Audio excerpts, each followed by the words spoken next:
Friends, आज का हमारा टॉपिक है मेटल्स का स्ट्रक्चर। जैसे कि पिछली क्लासों से आपको पता है कि हम क्लास 10th की साइंस को एक्सप्लोर कर रहे हैं। इसमें ये हमारा थर्ड चैप्टर है, metal and non metal. Metal में आज का टॉपिक है मेटल्स एक्सट्रैक्शन। हिंदी में क्या है, धातुओं का निष्कर्षण। जैसे कि पता है पिछली क्लासों में बताया हुआ है कि एक्टिविटी है मेटल्स की एक्टिविटी और उसमें potassium, sodium, calcium, magnesium, aluminium ऊपर से नीचे जब हम बढ़ते जाते हैं तो ये रिएक्टिव ऑर्डर होते जाता है। सबसे हाई का पोटेशियम, कैल्शियम, एल्युमिनियम।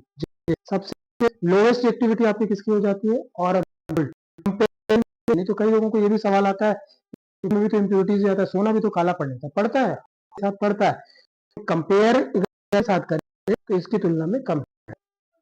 अब बात है हमने कहाँ से प्राप्त इसे कहते हैं खनिज, हमें जमीन से हुआ। अब उस जमीन से प्राप्त होने वाले खनिज में दुनिया भर की इम्प्योरिटीज होती है। इस इम्प्योरिटीज को अलग करना जरूरी है, तब तो आप इसको अपने यूज में कर पाएंगे ना। तब तो एल्युमिनियम कॉपर का यूज कर पाएंगे, गोल्ड का यूज पाएंगे। तो प्रोसेस होती होगी जिससे इसको अलग जाता हो, आपको जानते हैं। देखिए जो होता है और उसके साथ में कार्बोनेट के कार्बोनेट, जैसे कैल्शियम, मैग्नीशियम कार्बोनेट, कार्बोनेट तो या तो कार्बोनेट की अशुद्धि हो सकती है, साइड की अशुद्धि होती है, कैल्शियम सल्फाइड हो गया, मैग्नीशियम डाइसल्फाइड, या मेटल के साथ कोई ऑक्साइड हो गया, मैग्नीशियम डाइऑक्साइड हो गया, सोडियम ऑक्साइड हो गया। तो इस प्रकार की अशुद्धियां है, तो इनसे अलग किया जाना और उसके बाद मेटल को या नॉन मेटल प्राप्त किया जाना, ये पूरी प्रक्रिया है। देखिए डायग्राम के द्वारा इसको सबसे हमारा था अयस्क, जिसे हमने माइनिंग के द्वारा प्राप्त किया। अयस्क जिसको कहते हैं, क्या कंसंट्रेशन, कंसंट्रेशन प्रोसेस क्या है, इसको आप ऐसे समझ सकते हैं कि जो भी इम्प्योरिटीज है उसको मेटल इम्प्योरिटी को हटा देना, ये क्या कहलाता है? कंसंट्रेशन। यानी और गंदगी को दूर करना कंसंट्रेशन होता है। तो अब वो गंदगी को दूर करने की क्रिया है। देखिए कंसंट्रेशन ऑफ, इसको हमने मेटल्स हाई रिएक्टिविटी थे, मेटल्स जो मीडियम रिएक्टिविटी वाले थे, ऐसे मेटल्स लो रिएक्टिविटी वाले थे।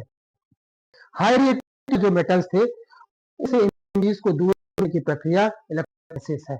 ये चीज आप लीजिए, कोई सी भी अशुद्धि हो, सल्फाइड हो, कार्बोनेट हो, कुछ भी हो, उसको फर्स्ट कन्वर्ट किया जाता है, ऑक्साइड में कन्वर्ट किया जाता है। देखिए कार्बोनेट सल्फाइड है, उसको ऑक्साइड में कन्वर्ट करेंगे तो ऑक्साइड का फिर रिडक्शन मेटल इजीली मिल सकता है। आप चाहेंगे कार्बन सल्फाइड सीधे से हमको मेटल मिल जाए, नहीं होगा। कार्बोनेट या सल्फाइड ऑक्साइड कन्वर्ट होगा और फिर प्योर रिफाइनिंग के प्रोसेस सारा या रिडक्शन के प्रोसेस प्योर मेटल कर सकते हैं। तो हाई मेटल्स है, हाई में आपका सोडियम हो गया, मैग्नीशियम हो गया। तो ये क्या है कि जब भी इनसे इनके आयन से मेटल प्राप्त कर इलेक्ट्रोलाइसिस किया जाता है। इलेक्ट्रोलाइसिस हम आया था क्लास में, जिसमें हम पैदा करते हैं, एक सोल्यूशन रहता है, फिर से याद करिए हमने जो कहा आपको बताया पहले आते थे दो, उनमें इलेक्ट्रोड थे, कैथोड रहता था, एक एनोड रहता था, एक पास सॉल्यूशन था। तो और वो पूरी प्रक्रिया कन्वर्ट जो इलेक्ट्रिक फ्लो हो उस प्रक्रिया के द्वारा, जिसको हम विद्युत कहते हैं या इलेक्ट्रोलाइसिस कहते हैं, उस प्रक्रिया के द्वारा हमको मोल्टेन ओर मिलता है। मोल्टेन ओर का मतलब हो गया जो ऑक्साइड वाला मेटल हमको प्राप्त होता है, ऑक्साइड वाले मेटल से फिर हमको प्योर मेटल इजीली प्राप्त किया जा सकता है। फिर होता है मेटल्स जो मीडियम एक्टिविटी मेटल्स या तो कार्बोनेट के फॉर्म में पाए जाएंगे या सल्फाइड के पाए जाएंगे। हाई वाले मेटल्स जनरली मोस्ट ऑफ जो है के ही, तो इसका प्रोसेस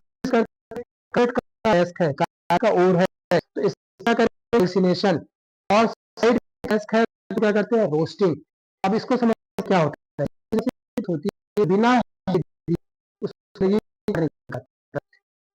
जो मॉइस्चर है निकाला जाता है, कार्बन डाइऑक्साइड उसके साथ हुआ है उसको कर दिया है, वोलेटाइल कार्बन डाइऑक्साइड उसको अलग कर दिया जाता है। इस प्रोसेस में क्या करते हैं?